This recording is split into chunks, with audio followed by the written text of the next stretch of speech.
Hi, I'm Jay from Verlin Chainworks. I'm one of the data engineer and principal consultants for Verlin Chainworks. Today, I wanted to kind of show you what I kind of built just a few days ago, at least on the side, and doing some coding over the weekend.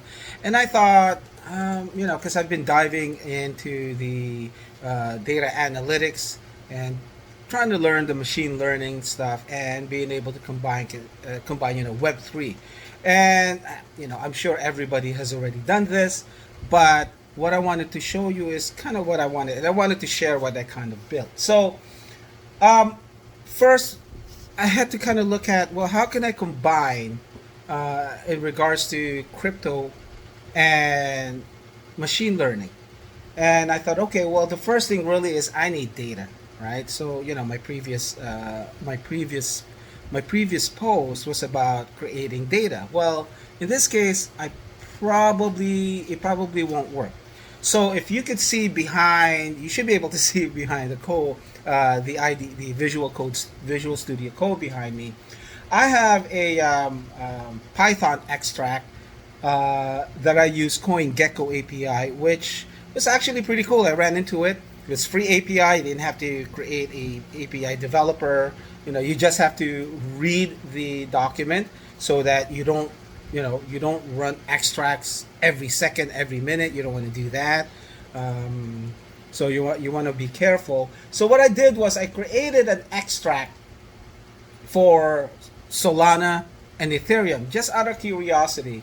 And what I did here, all I did was, for example, for Solana, I had to pip install CoinGecko, and then you have your standard pandas and date time extract imports rather, and then I created an instance of CoinGecko, excuse me, and then from there I calculated, I just wanted 3 months at a time, right? So even if I schedule this to run, it will run once every quarter, and it will just take 3 months. It shouldn't take any, because it's only Solana or Ethereum, so it wouldn't take too much time to extract, and there's a lot of time in between from previous extracts, so I don't take up too much of the server or break any sort of policies from CoinGecko. Okay, but I get enough data over time to be able to get historical data, and in this case, in simplicity, I only have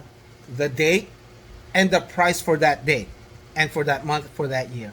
Okay, and I extract that, I put it on PD on a data frame, and I save it as a CSV, which I can easily convert to JSON if I wanted to. And I did the same thing. For Ethereum. So in here, same exact logic, except this time the ID is Ethereum, and I do the exact same thing here. Okay, so I save this, and what the data looks like. Where is that?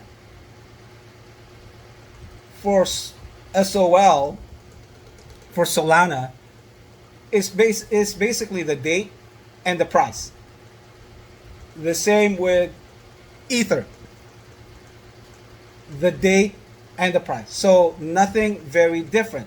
But that allowed me to actually create something, and I'm only going to focus on Solana, and nothing special. I could do it's the same exact example if I was to do Ether, okay? But this allows me to do something like previous day sentiments, okay? Which basically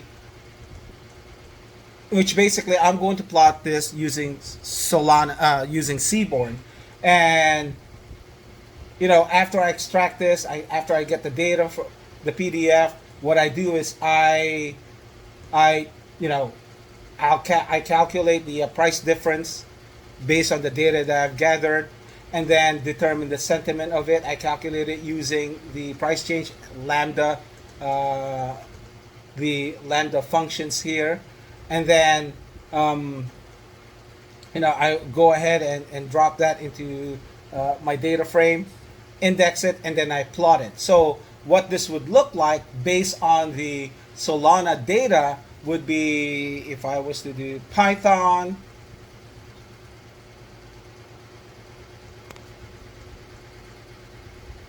would be Python SOL underscore previous underscore day underscore sentiment.py.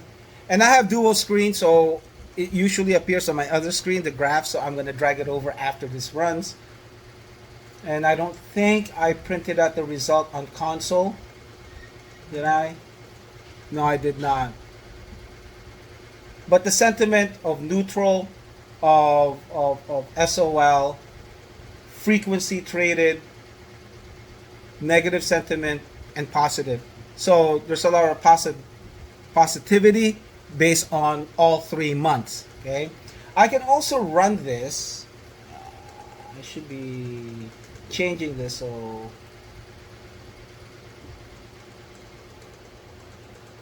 I wonder if I can just do block equals true. But let's see this. Let's do this. This one I like because this I did monthly price action. So I'm doing this so I could just try to remember what the console command is. But if we did this for 20, well, let's do 2023. Or rather, let's do 2023.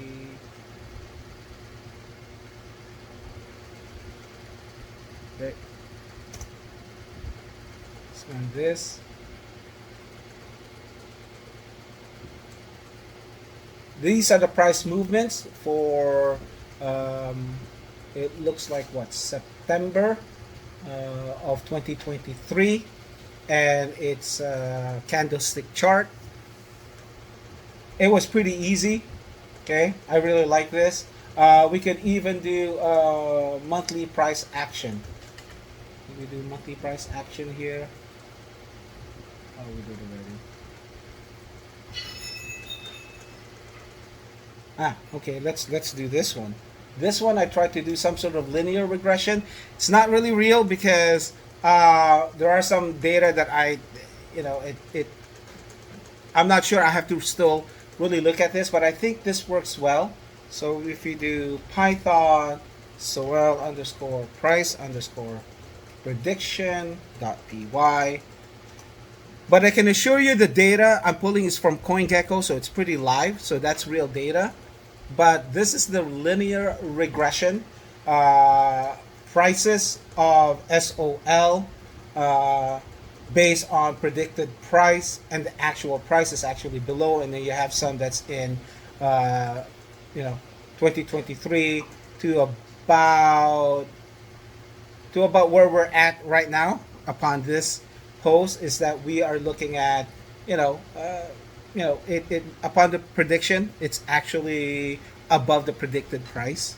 So I just wanted to illustrate what you could do with Python, crypto Web3 stuff, and with machine learning in regards to sentiment, linear regression, and probability. So hopefully this gets some people excited to kind of look at this and deep dive even more, because it certainly has gotten me excited. So appreciate the likes, the subscribe, your comments, ideas on what to do or what you would like to see, or something that you're trying that I would love to help. Okay, so anyway, till the next post, I will see you then. Bye.